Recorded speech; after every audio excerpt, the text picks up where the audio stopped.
Parasite 2019 সালে মুক্তি পাওয়া কোরিয়ান এই ছবি 92তম অস্কারে পুরস্কার জিতে নেয় 4টি। এবার পেল আরও বড় সম্মাননা। নিউ ইয়র্ক টাইমসের তৈরি করা 21 শতকের সেরা ছবির মর্যাদা পেয়েছে এটি।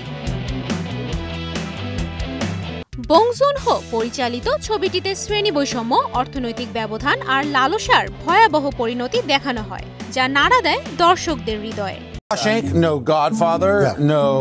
2000 সালের 1 জানুয়ারি থেকে এ পর্যন্ত সারা বিশ্বে মুক্তি পাওয়া সিনেমার মধ্যে সেরা 100 ছবি বাছাই করেছে নিউ ইয়র্ক টাইমস।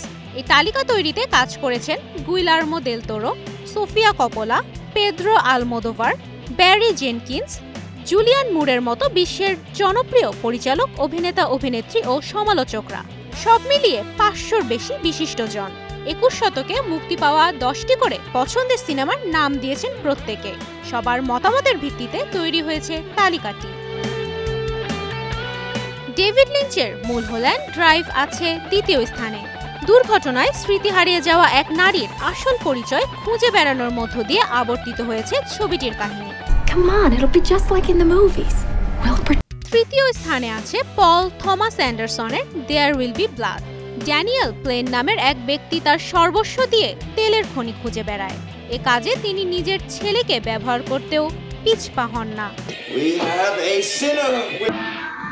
চতুর্থ অবস্থানে থাকা in the mood for love ছবিটিতে 2 প্রতিবেশী চো এবং সু জানতে পারে দুজনেরই দাম্পত্য সঙ্গী পরকীয়ায় লিপ্ত। এক পর্যায়ে চো এবং সু একে অপরের প্রেমে পড়ে যায়। পঞ্চম স্থান দখলকারী মুনলাইট ছবিটি 2016-তে মুক্তি পায়।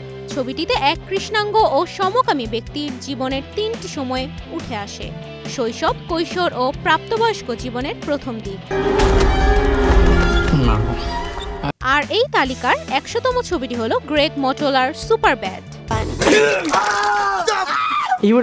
তুবাইশি বুশরা, স্টার নিউজ।